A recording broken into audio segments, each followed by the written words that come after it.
যা খা খায়। কুম ধরেন না এবার? কুমের বড়টা রয়েছে। ওই রে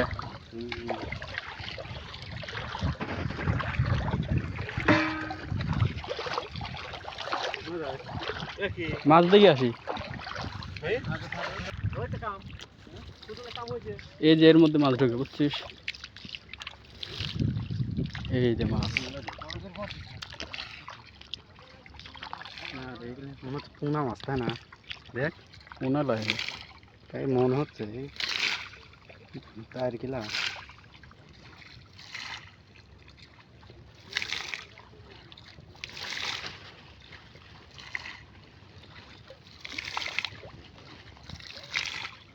সারাদিন কি এবার পানি খেয়ে লাগে নাকি? এই যে এর মধ্যে দেখ কত মাছ। এই যে এই